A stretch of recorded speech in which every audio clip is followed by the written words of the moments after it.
Bihar news में स्वागत है आपका दोस्तों। मैं हूं फिर दोस्त गनी और आप देख रहे हैं केडीबी लाइव। दोस्तों आज हो चुका है महीने की पहली तारीख यानी कि 1 नवंबर 2023। तो आज की पूरे बिहार की टॉप न्यूज़ लेकर आए हैं आपके लिए। दोस्तों वीडियो शुरू करने से पहले आपको बता दें कि अगर आप नए आए हैं इस चैनल पर तो फिर चैनल को सब्सक्राइब करके बेल आइकन को प्रेस कर दीजिए और साथ ही वीडियो को लाइक कर दीजिए, अपने दोस्तों के साथ शेयर भी कीजिए। तो चलिए शुरू करते हैं आज की पूरे बिहार की टॉप न्यूज़। दोस्तों आज बिहार न्यूज की शुरुआत टॉप हेडलाइन के साथ करते हैं। तो बात करते हैं कि प्याज की कीमत में बढ़ोतरी से लोग परेशान, 70 रुपए किलो तक पहुंची कीमत, जाने कब रेट में आएगी कमी।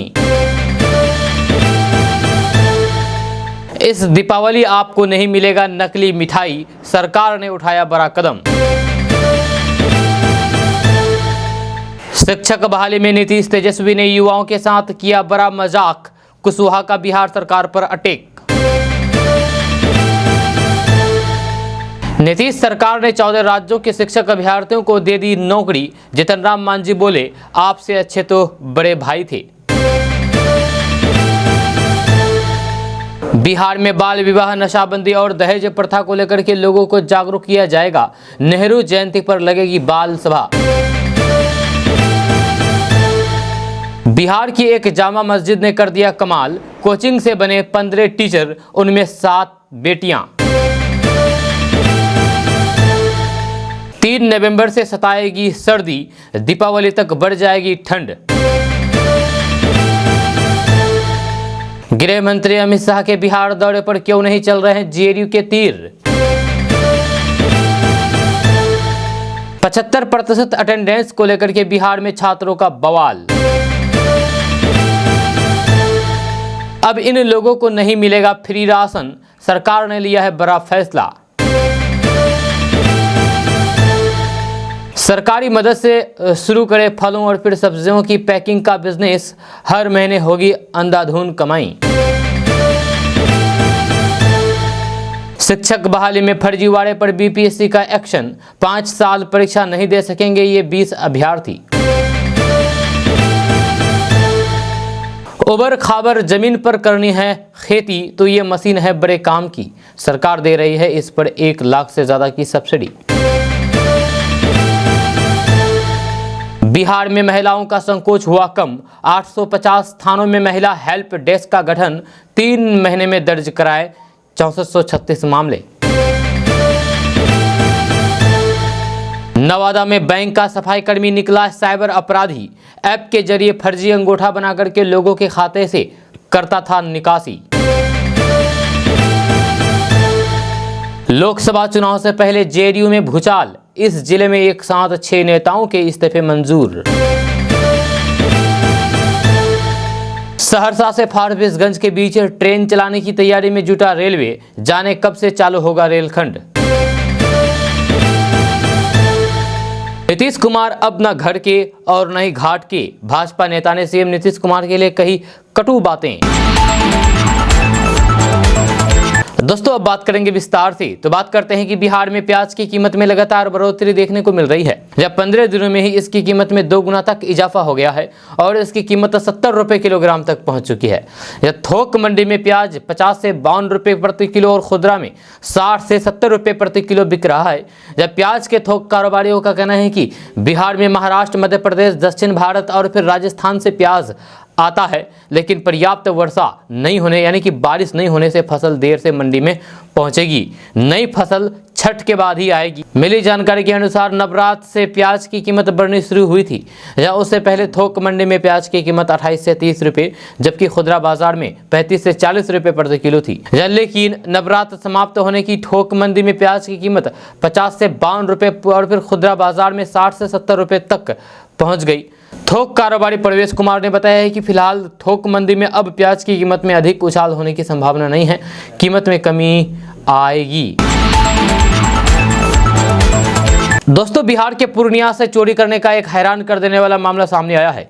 जहां पूर्णिया में चोर पहले घर की रेकी की, उसके बाद उस घर में खाना खाया, फिर चोरी कर डाली और 50 लाख रुपए के सामान चुरा ले गए। दरअसल बिहार के पूर्णिया में बीती रात चोरों ने LIC के अधिकारी और फिर शहर के बड़े जमींदार संजय कुमार सिंह के घर में घुस करके 50 लाख की भीषण चोरी की घटना को अंजाम दिया है। जब पीड़ित गृहस्वामी शहर के जाने माने मखाना कारोबारी भी हैं। जब चोरों ने चोरी से पहले घर की रेकी की, इसके बाद चोरी की घटना को अंजाम दिया। यह शातिर चोर 7 लाख कैश, 40 लाख की सोने या चांदी की ज्वेलरी समेत करीब 50 लाख की चोरी की है। चोरी की घटना को अंजाम दे रहे चोरों ने बैठ करके बड़े ही इत्मीनान से घर का खाना और फिर मिठाई तक खाया। यह चोरी से पहले की गई रेकी की वारदात CCTV कैमरे में भी कैद हो गई है। यह भीषण चोरी की यह घटना मधुबनी TOP क्षेत्र के शास्त्री नगर इलाके की है। घटना की जानकारी देते हुए LIC के अधिकारी संजय कुमार सिंह ने बताया है कि 29 अक्टूबर को घर बंद करके सभी सदस्य पूर्णिया के भवानीपुर थाना क्षेत्र के अंतर्गत आने वाले पैतृक गांव केवी चौक गए थे।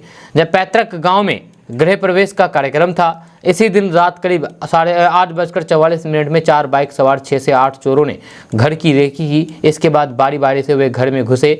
घर के सभी कमरों में घुस करके बड़े ही इत्मीनान से चोरी की वारदात को अंजाम दिया। शातिर चोर अपने साथ दबिया लेकर के आए थे।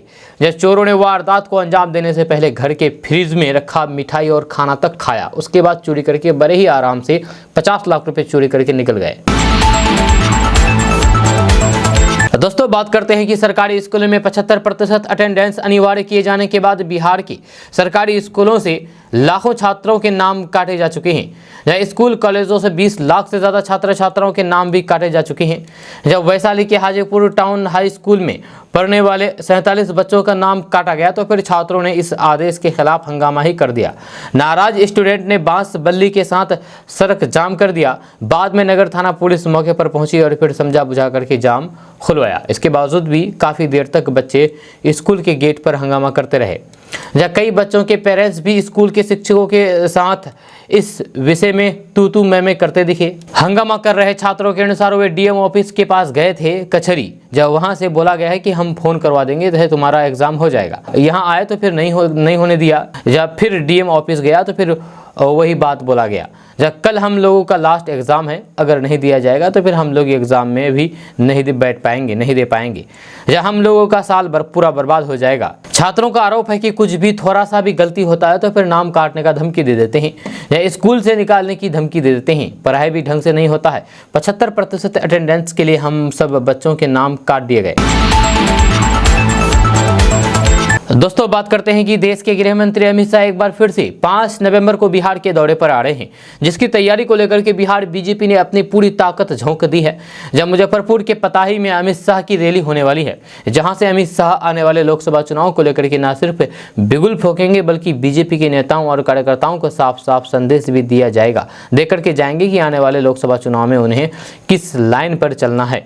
यह अमित शाह का दौरा न सिर्फ लोकसभा चुनाव में बीजेपी के तैयारियों को लेकर के महत्वपूर्ण रहेगा, बल्कि नीतीश कुमार पर भी अमित शाह किस लहजे में बोलेंगे, इस पर भी बिहार की सियासी निगाहें काफी गहरे तक टिकी हुई है। राजनीतिक जानकार बताते हैं कि ऐसा इसलिए भी कि इससे पहले तक जब अमित शाह बिहार के दौरे पर थे तब उन्होंने नीतीश कुमार को लेकर के उतनी तल्ख नहीं दिखाई दी थी जितना उसके पहले के दौरे पर नीतीश कुमार पर निशाना साधा था। या इसके पहले अमित शाह के सुर थोड़े नरम दिखे थे जब उन्होंने नीतीश कुमार के लिए दरवाजा बंद जैसे शब्द का प्रयोग तो नहीं किया, लेकिन इतना जरूर कह गए कि नीतीश कुमार और आरजेडी की दोस्ती तेल और पानी जैसी है, जिसमें तेल पानी को कभी भी साफ नहीं रहने देगा। अमित शाह के इस बयान में सियासी अर्थ बिहार में खोजे जाने लगे थे। दोस्तों बात करेंगे कि कोविड-19 के बाद पिछले 3 सालों में हार्ट अटैक से हुई लोगों की जान जाने के मामले में काफ़ी तेजी देखने को मिली है, जिसमें ज़्यादातर युवाओं की संख्या शामिल है।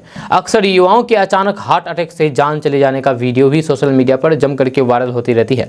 जी हाँ, कभी जिम करते वक्त तो कभी डांस करते वक्त युवा एकाएक जमीन पर गिर जाते हैं और फिर उपचार करने के दौरान या यूँ कहें कि तत्काल ही उनकी जान चली जाती है। Indian council of medical research ने हाल ही में एक रिसर्च की है जिसमें पता चला है कि जिन लोगों को सीवियर कोविड हुआ था या उनके अगले 1 या फिर 2 साल तक ज़्यादा भाग दौड़ या फिर मेहनत वाले काम से बचने की जरूरत है।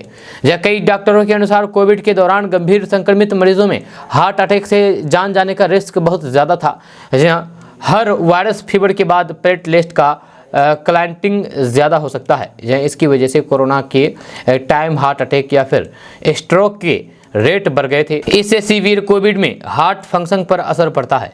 इसलिए अगर किसी को सीवियर कोविड हुआ था तो फिर उन लोगों को ज़्यादा भाग दौड़ या फिर मेहनत वाले काम से बचने की ज़रूरत है। यानी कि जिनको पहले कोविड हुआ था उनको ज़्यादा वजन वाले काम से बचना चाहिए। जी हाँ, उन लोगों को ज़्यादा हार्ट अटैक का खतरा होता है। डॉक्टर के अनुसार जो लोग कोरोना काल में संक्रमित हुए थे और उस वक्त उन्हें अस्पताल में भी भर्ती कराया गया था या फिर उन्हें वेंटिलेटर पर रखना पड़ा था, ऐसे लोग सीवियर कोविड वाले होते हैं। एक रिपोर्ट्स के मुताबिक कोरोना काल के बाद दिल के रोगियों में 14% तक बढ़ोतरी देखने को मिली है, जिसमें ज़्यादातर 30 से 40 साल के युवा शामिल है। तो दोस्तों बात करेंगे कि बीपीएससी की ओर से शिक्षक बहाली के लिए 1,70,000 से अधिक पदों के लिए ली गई परीक्षा में इस बार दूसरे राज्यों के अभ्यर्थी भी शामिल हुए थे। अब रिजल्ट आने के बाद बवाल शुरू हो गया है। जी हाँ, नीतीश सरकार पर शिक्षक भर्ती घोटाले का आरोप लगा रहे हैं, तो फिर वहीं दूसरी ओर दूसरे राज्यों के अभ्यर्थी के हुए चयन पर भी सब बवाल छिड़ा हुआ है। नीतीश कुमार ने शिक्षक बहाली के दूसरे 14 राज्यों के अभ्यर्थी को नौकरी दी है, जहाँ केरल, कर्नाटक, गुजरात, महाराष्ट्र, असम, पंजाब, मध्य प्रदेश, उत्तराखंड, हरियाणा, झारखंड, उत्तर प्रदेश, राजस्थान, दिल्ली एवं पश्चिम बंगाल के अभ्यर्थियों का चयन हुआ है। दरअसल इस बहाली में रिजल्ट के बाद बिहार में 1,20,336 शिक्षक बने हैं। इसमें से करीब 14,000 यानी कि 12% शिक्षक बाहर के राज्य के हैं।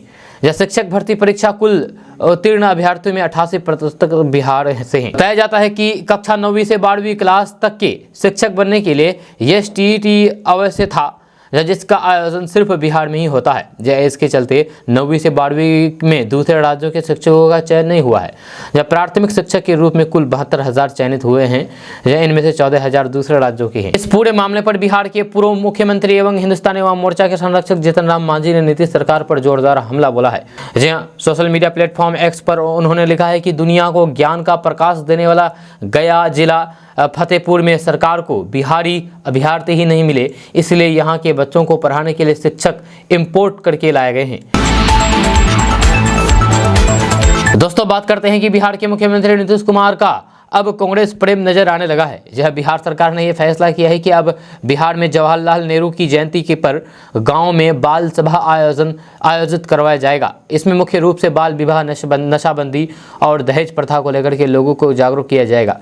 आपको बता दूं कि अब तक सरकारी स्तर पर ग्रामीण इलाकों में नेहरू जयंती के मौके पर किसी तरह के कार्यक्रम नहीं किया जाता था। हालांकि राजधानी पटना में नेहरू जयंती के मौके पर राजकीय समारोह होता रहा है और फिर उसमें मुख्यमंत्री और राज्यपाल सहित तमाम आला अधिकारी शिरकत करते रहे हैं। लेकिन अब पंचायती राज विभाग की तरफ से एक पत्र जारी किया गया है, जिसमें साफ तौर पर कहा गया है कि बाल दिवस के मौके पर ग्रामीण इलाकों में बाल संवाद कार्यक्रम का आयोजन किया जाएगा। जब पंचायती राज विभाग के अपर मुख्य सचिव मिहिर सिंह और फिर शिक्षा विभाग के अपर मुख्य सचिव के पाठक ने संयुक्त रूप से ये चिट्ठी लिखी है, जिसमें लिखा गया है कि राज्य के यानी कि बिहार के प्रत्येक ग्राम पंचायत के एक स्कूल में बाल सभा आयोजन कराने का निर्णय लिया गया है। कार्यक्रम के लिए स्कूल चयन करने में इस बात का ध्यान रखा जाएगा कि चयनित स्कूल में आयोजन से संबंधित सुविधाएं जैसे कि बैठने के लिए पर्याप्त जगह, रोशनी, आने जाने का रास्ता आदि उपलब्ध हो।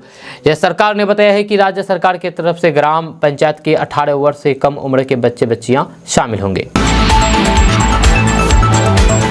दोस्तों बिहार की एक जामा मस्जिद ने कमाल कर दिया है। यह जामा मस्जिद में कोचिंग से बने 15 टीचर बन गए हैं, जिनमें से 7 बेटियां हैं। जी हाँ, आपको बता दूं कि मस्जिदें सिर्फ नमाज के लिए हैं, ये परिक्रमा अब टूटने लगी है। जब बिहार में एक ऐसी भी मस्जिद है जहां सिर्फ नमाजी ही नहीं बनाए जाते हैं, जहाँ शिक्षक भी पैदा किए जा रहे हैं। मुसलमान मशविरा बहुत देता है मगर कोई नहीं दिखाता है, मगर गया की सबसे बड़ी जामा मस्जिद ने ऐसी मिसाल पेश की है जिस पर आज पूरा बिहार गर्व कर रहा है। 1890 में स्थापित इस मस्जिद ने 15 छात्रों को सरकारी टीचर बना करके कमाल कर दिया है। इसमें 7 बेटियां हैं। या उस पर कमाल यह है कि बिहार लोक सेवा आयोग यानी कि बीपीएससी द्वारा चल रही परीक्षा में सभी पास हो गए हैं। जब बिहार में अब शिक्षक बहाली परीक्षा यानी कि बीपीएससी ले रहा है। यह सराय रोड में स्थित जामा मस्जिद देश की संभावित पहली मस्जिद है जहां से इतनी बड़ी संख्या में कौम के बच्चे और फिर बच्चियां टीचर बनकर के निकली है। आपको बता दूं कि बीते वर्षों में जामा मस्जिद मुस्लिम बच्चों और फिर बच्चियों को मुफ्त में बीपीएससी की कोचिंग कराती है।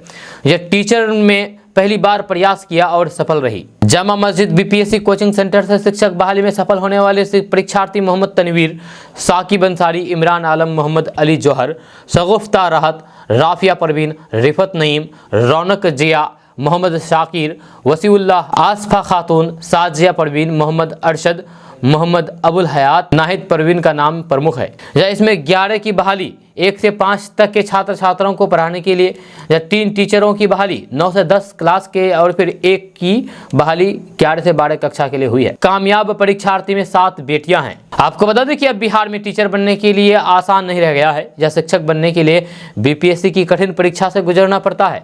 बीपीएससी प्रशासनिक अधिकारियों की बहाली के लिए परीक्षा लेता है। इस साल से सरकार ने टीचर बहाली की जिम्मेदारी भी बीपीएससी के सुपुर्द की थी। इस लिहाज से टीचर में पास करना भी बड़ी कामयाबी मानी जा रही है।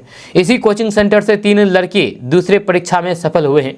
जब मोहम्मद हसीबुर रहमान की नियुक्ति बिहार पुलिस में सब इंस्पेक्टर के पद पर हुई है, जबकि मोहम्मद अफगान अली की नियुक्ति सेंट्रल गवर्नमेंट में हुई है। अब कैफ अंसारी की जॉब मुंबई रेलवे में लगी है। यह टीचर भी बताते हैं कि 3 का रिजल्ट पेंडिंग है। जामा मस्जिद कोचिंग सेंटर से टीचर की परीक्षा में 36 के लगभग छात्र छात्राओं ने तैयारी की थी। कामयाबी का प्रतिशत संतोषजनक है। वहीं पर जामा मस्जिद कमेटी के अध्यक्ष प्रोफेसर मोहम्मद हबीब इस कामयाबी से बहुत खुश हैं। उन्होंने मीडिया से बात करते हुए कहा कि हमारा मकसद यही था, हमारी मस्जिदें मिसाल बने या यहाँ से कौम के अच्छे बच्चे नौकरियों में जाए। टीचर में मिली कामयाबी ने हमारे हौसले को बुलंद किया है। हमारे बच्चे को जॉब मिले, ये पूरी कौम की कामयाबी है। अब बीपीएससी परीक्षा में जोर लगाया जाएगा। इंशाअल्लाह जल्द अफसर भी बनाएंगे। कोचिंग सेंटर के एक और जिम्मेदार साद आलम उर्फ सुलन भाई कहते हैं कि ये एक बड़ी कामयाबी है। पहले हम लोग बीपीएससी पर फोकस कर रहे थे, टीचर की बहाली निकली तो फिर लगा कि इसकी तैयारी भी कराई जाए, और फिर पहली फुर्सत में कामयाबी हाथ लग गई। जब आगे एसएससी इनकम टैक्स परीक्षा की भी तैयारी कराई जाएगी। दोस्तों, हर एक पिता का सपना होता है कि बेटा पढ़ लिख करके अफसर बने, तरक्की करे, लेकिन कई बार नीयत कुछ ऐसी होती है कि बेटे के लिए पिता का सपना पूरा करने की खुशी ही जीवन भर के लिए मलाल बन जाती है। जहाँ ऐसा ही कुछ बिहार के जमुई में हुआ है, जब बेटे ने अफसर बनकर के पिता का ख्वाब तो पूरा किया, लेकिन उसे सेलिब्रेट करने से पहले ही पिता दुनिया से गुजर गए। ये कहानी बिहार के जमुई जिला के रहने वाले ललन कुमार भारती का है, जो बीपीएससी 67वीं परीक्षा पास करके एसडीएम बने हैं, लेकिन ये खुशी उनके घर में मातम भी लेकर आई है। इस बात की खबर ललन कुमार के पिता जगदीश दास को भी लगी। वे उस वक्त जमुई के अस्पताल में भर्ती थे। बेटे की कामयाबी पर उन्हें खुशी का ठिकाना नहीं रहा, लेकिन कुछ वक्त बाद ही उनकी जान चली गई। इस खुशी के मौके पर पिता का यूं चले जाना ललन कुमार को तगड़ा झटका दे गया। उन्होंने कहा कि इससे अधिक चौंकाने वाला कुछ नहीं हो सकता। जिस दिन मेरा रिजल्ट आया उसी दिन पिता स्वर्ग चले गए। जब वे जीवित होते तो फिर बहुत खुश होते। जब बेटे को कलेक्टर के रूप में देखना उनका सपना था, वे मेरी कामयाबी को सेलिब्रेट नहीं कर सके। इनका जीवन मलाल रहेगा, इसका जीवन भर मलाल रहेगा। उन्होंने बच्चों की शिक्षा में आर्थिक तंगी को कभी भी आड़े नहीं आने दिया। उन्होंने अपनी कामयाबी का श्रेय पिता को दिया। तो दोस्तों, समाजवादी पार्टी के नेता और फिर यूपी सरकार के पूर्व मंत्री स्वामी प्रसाद मौर्य अपने बयानों को लेकर के अक्सर चर्चा में रहते हैं। इस बार फिर से समाजवादी पार्टी के नेता स्वामी प्रसाद मौर्य ने सनातन धर्म पर विवादित टिप्पणी की है। सनातन धर्म पर विवादित टिप्पणी करते हुए स्वामी प्रसाद मौर्य ने कहा है कि मुंह में ब्राह्मण, भुजाओं से क्षत्रिय, अधर से वैश्य तथा पैरों से शूद्र का जन्म धोखा है। माँ के पेट से जन्म लेना ही धर्म है। हमारा सनातन विज्ञान पर आधारित है। इसके साथ ही उन्होंने कहा है कि हमारा क्या है, जो माँ के गर्भ से पैदा हुआ वही सनातन है। हमारा सनातन विज्ञान पर आधारित है। और फिर उनका ढोंग ढकोसले पर हम वैज्ञानिक आधारित सनातन पद्धति की बात करते हैं, लेकिन उनको विज्ञान से कोई भी मतलब नहीं है। हम सनातन को मानते हैं, लेकिन उसकी ढोंग ढकोसले पद्धति को नहीं मानते। समाजवादी पार्टी के नेता ने कहा है कि हम तो देखते हैं कि भारत में हो, चीन में हो, लंका में हो, किसी भी देश में हो, बच्चा जहां भी पैदा होता है अपने माँ के पेट से पैदा होता है, ना कि किसी के जांघ से पैदा होता है। जब माँ के पेट से बच्चा पैदा होता है ये तो सनातन है, लेकिन कभी किसी के मुँह से बच्चा पैदा होते देखा है क्या किसी ने? क्या किसी बच्चे को किसी के हाथ से पैदा होते देखा है क्या? किसी बच्चे को जंघे से पैदा होते देखा है क्या? मुँह से बच्चा आज तक दुनिया में कहीं पैदा होते देखा है क्या? तो हम कैसे माने कि मुंह से ब्राह्मण पैदा हो गया? हम कैसे मान लें कि पैर से शूद्र पैदा हो गया? दोस्तों, बात करते हैं कि भिखारियों से अब बिहार मुक्त होगा। जी हाँ, भिक्षुक पुनर्वास केंद्र से समाज की मुख्य धारा में जोड़ने की कवायद शुरू हो गई है। आपको बता दें कि हमारी पहचान हमारा सम्मान सेवा कुटीर के बैनर तले पुरुष भिक्षुक पुनर्वास गृह BMNY का मंगलवार को उद्घाटन हुआ। इसमें शुरुआती दौर में 50 भिक्षुकों को जिनकी उम्र 18 साल से ऊपर है उसे बिहार सरकार के महत्वाकांक्षी योजना सक्षम के तहत समाज कल्याण विभाग के सहयोग से पुनर्वासन कराने का बीड़ा उठाया है। दरअसल भिक्षाटन और फिर भिक्षुकों को इस योजना के माध्यम से उन्हें समाज की मुख्य धारा से जोड़ने की पहल की है। सेवा कुटीर संस्थान के निदेशक सतीश कुमार ने बताया है कि मुख्यमंत्री भिक्षावृत्ति निवारण योजना के तहत सेवा कुटीर 2 पटना की बेउर क्षेत्र के तेज प्रताप नगर में विधिवत उद्घाटन किया गया। यहां पटना जिले के चयनित किए गए 50 भिखारियों को पूर्णवास शुरुआती दौर में व्यवस्था किया गया है। उन्होंने कहा कि समाज की मुख्य धारा में जुड़ने वाले चयनित लोगों को मुफ्त में खाना, रहना, कपड़े, चिकित्सा सेवा, रोजगार प्रशिक्षण इत्यादि निःशुल्क दिया जाएगा। दोस्तों, त्योहारों का मौसम शुरू हो चुका है। दशहरे के बाद अब लोग दीपावली, धनतेरस, भाई दूज का इंतजार में ही। इन त्योहारों में सबसे ज़्यादा अगर किसी चीज़ का इस्तेमाल होता है तो वह है मिठाई का। जी हाँ, दरअसल मिठाइयों के बिना त्योहारों का मज़ा अधूरा है। शायद यही वजह है कि त्योहारी सीजन शुरू होते ही मिठाइयों की कालाबाजारी शुरू हो जाती है।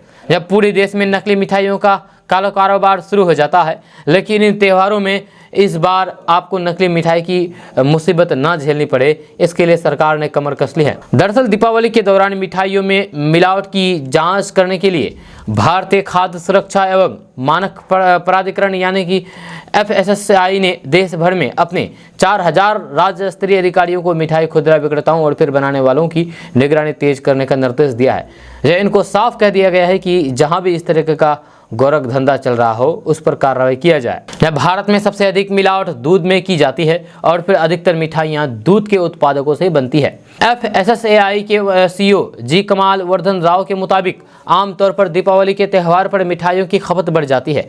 इसलिए FSSAI ने राज्य और फिर केंद्र शासित प्रदेशों में अपने अधिकारियों को मिठाइयों में मिलावट की जांच करने के लिए निगरानी तेज करने का निर्देश दिया है। उन्होंने कहा है कि राज्य के यानी कि बिहार के खाद्य सुरक्षा अधिकारियों को दुकानों का निरीक्षण करने और फिर गुणवत्ता की जांच के लिए नमूने एकत्रित करने के लिए कहा गया है।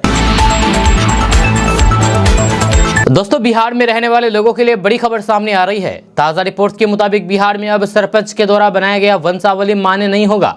साथ ही साथ सरपंच वंशावली नहीं बना सकेंगे।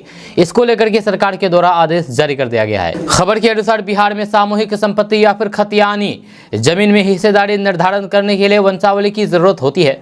बहुत से लोग सरपंच से वंशावली बना करके इसका इस्तेमाल करते हैं, लेकिन विभाग के द्वारा इसे अमान्य करार दे दिया गया है। आपको बता दें कि कुछ महीने पहले से पंचायती राज विभाग ने सरपंच द्वारा वंशावली बनाए जाने को अमान्य करने के संबंध में सभी जिला पदाधिकारियों को एक पत्र जारी किया था और सरपंच द्वारा बनाए गए वंशावली को अमान्य करार देने के निर्देश दिए थे। दरअसल सरपंच द्वारा निर्मित वंशावली को अमान्य करने से बिहार के कई जिलों में जमीन अधिग्रहण करने में दिक्कतें आ रही है। इसी को देखते हुए पंचायती राज विभाग, ग्रामीण विकास विभाग एवं राजस्व एवं भूमि सुधार विभाग की संयुक्त बैठक करके इस मुद्दे का समाधान ढूंढने को कहा गया है।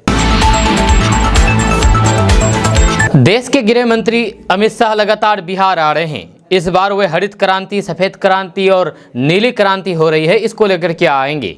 बिहार में जो लगातार आपराधिक घटनाएं हो रही है, बिहार की जो समस्या बनी है, उसके लेकर के वे बिहार आएंगे, बिहार आने वाले हैं। आज जिस तरीके से नीतीश कुमार की पार्टी जनता को ठग रही है, इसी के बारे में लोगों से को बताने आएंगे। ये बातें मैं नहीं कह रहा हूं, बल्कि ये बातें बिहार भाजपा के प्रदेश अध्यक्ष सम्राट चौधरी ने कही है। दरअसल सरदार वल्लभ भाई पटेल की जयंती समारोह में शामिल हुए चिराग पासवान ने केंद्रीय गृह मंत्री अमित शाह के दौरे और फिर कांग्रेस की तरफ से वल्लभ भाई पटेल की दी जाने वाली इज्जत को लेकर के बातचीत करते हुए बड़ा आरोप लगाया है। सम्राट चौधरी ने कहा है कि भाजपा का घर बिहार है, ऐसे में अमित शाह बिहार आ रहे हैं तो फिर इसमें क्या समस्या है। इसके अलावा लालू यादव को भी सबसे पहले हम लोगों ने ही हल्दी लगाने का काम किया था, कोई कांग्रेस नहीं आई थी उस समय। ये बातें राजद सुप्रीमो लालू प्रसाद यादव के बेटे को अच्छी तरीके से मालूम होना चाहिए। भाजपा का किसी का कृपा नहीं है, बल्कि भाजपा ने नीतीश कुमार और कर्पूरी जी जैसे नेता को सीएम बनाया है। जब भाजपा का कृपा लालू और नीतीश दोनों पर है। वहीं भाजपा प्रदेश अध्यक्ष सम्राट चौधरी ने सरदार वल्लभ भाई पटेल की जयंती के अवसर पर भी कांग्रेस को आड़े हाथों लेते हुए कहा कि सरदार वल्लभ भाई पटेल अगर भारत के प्रधानमंत्री होते तो ना पाकिस्तान होता और न ही बांग्लादेश होता, लेकिन कांग्रेस ने सरदार वल्लभ भाई पटेल को प्रधानमंत्री नहीं बनने दिया। इतना ही नहीं, अब बिहार के सीएम को भी लव कुश की बातें पेट में दर्द होने लगती हैं। जहां उधर सम्राट चौधरी ने बड़ा ऐलान करते हुए कहा कि यदि बिहार में हमारी सरकार बनी तो फिर नालंदा में सरदार पटेल की बहुत बड़ी प्रतिमा लगाएंगे।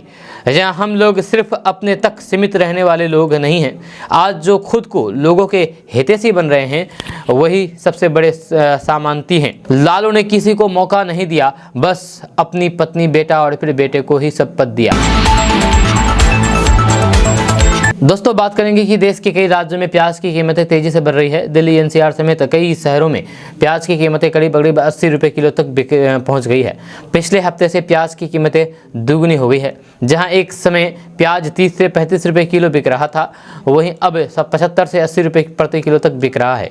जहाँ कुछ लोगों का मानना है कि मानसून के कारण आपूर्ति में कमी के कारण प्याज की कीमतें बढ़ी है। वहीं केंद्र सरकार ने त्योहारी सीजन के दौरान अधिक मांग के कारण कीमतें कम करने के लिए अपने भंडार से स्टॉक जारी करना शुरू कर दिया है। ये स्टॉक कई राज्यों में जारी किया गया है। यह सरकार 16 शहरों में बफर स्टॉक बेचेगी।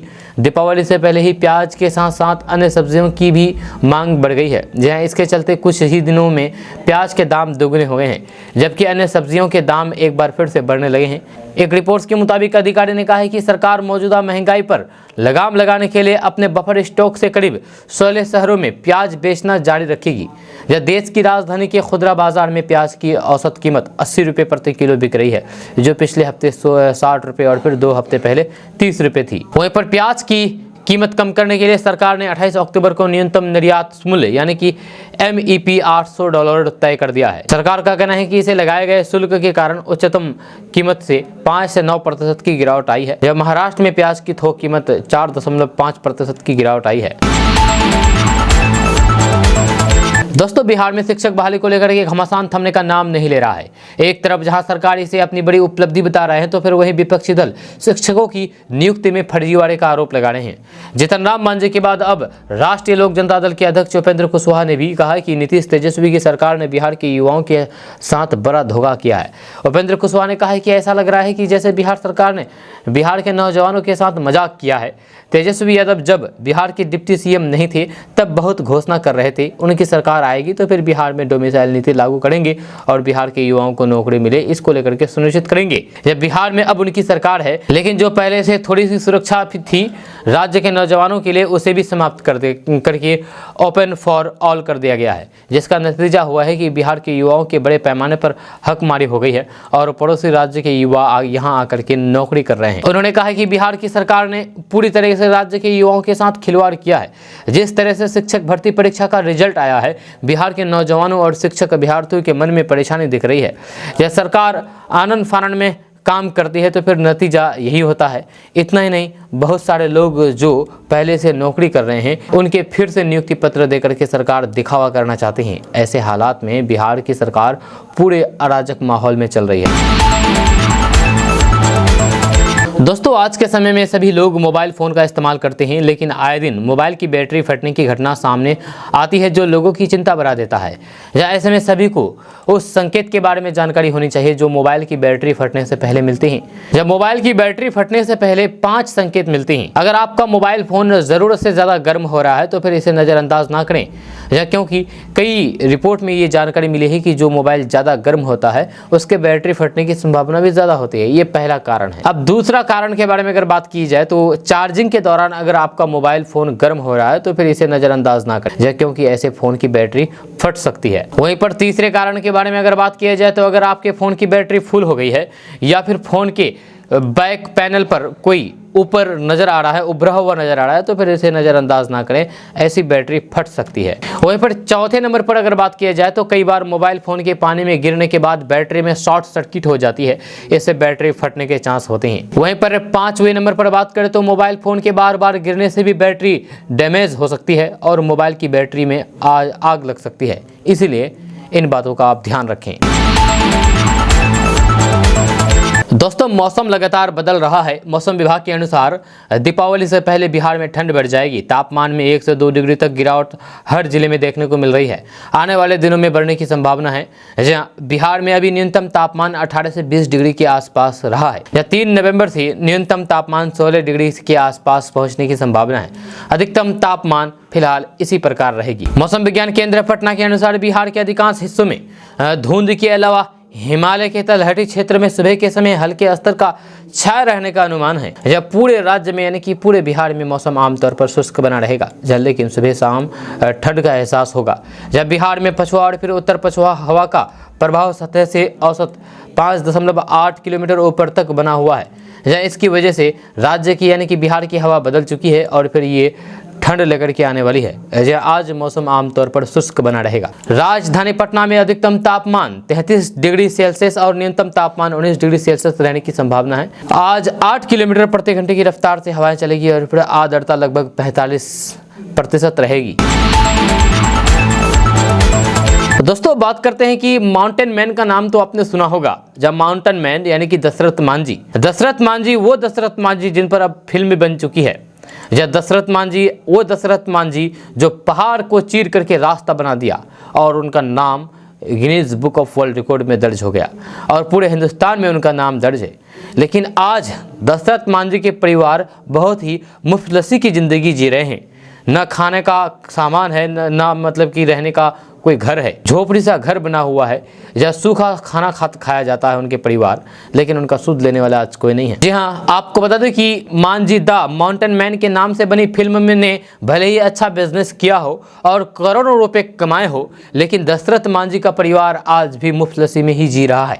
जब तक तोड़ेंगे नहीं तब तक छोड़ेंगे नहीं जैसे डायलॉग से भरे फिल्म ने नवाजुद्दीन सिद्दीकी ने फिल्मी कैरियर को भले ही जबरदस्त बूस्ट दिया हो, लेकिन गया में दशरथ मांझी का परिवार आज भी गरीबी में जी रहा है। जबकि फिल्म माउंटेन मैन के निर्माताओं ने फिल्म बनाने से पहले परिवार की रजामंदी लेने के दौरान बड़े बड़े वादे किए थे। फिल्म की शूटिंग खत्म होने के बाद गहलोर गांव से जब पैकअप हुआ तो फिर सभी वादे भी सिनेमा वाली रंग बिरंगी पेटी में पैक हो गए। यह शूटिंग खत्म हो जाने के बाद फिल्म से जुड़े हुए लोगों ने दशरथ मांझी के परिवार की सुध तक नहीं ली।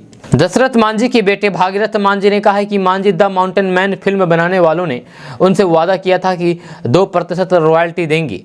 तब हमने उन्हें फिल्म बनाने के लिए परमिशन दी थी। उस समय हमें 50,000 रुपये दिए थे। इसके बाद कुछ नहीं मिला। भागीरथ मांझी ने कहा है कि फिल्म की शूटिंग खत्म करके जाने के बाद वे लोग एक बार भी परिवार की सुध लेने के लिए नहीं आए। हम अनपढ़ लोग उन्हें कहां खोजेंगे। टाइम्स ऑफ इंडिया की रिपोर्ट्स के अनुसार भागीरथ मांझी ने कहा है कि वादा करके गया आज तक नहीं लौटा। हम अनपढ़ आदमी कहां उनको खोजते फिरेंगे, कहां शिकायत करें। वह सिनेमा बनाया और चला गया। आपको बता दूं कि सत्यमेव जयते सीजन 2 का पहला एपिसोड आमिर खान ने माउंटेन मैन दशरथ मांझी को समर्पित किया था और इसे अविश्वसनीय बताया था।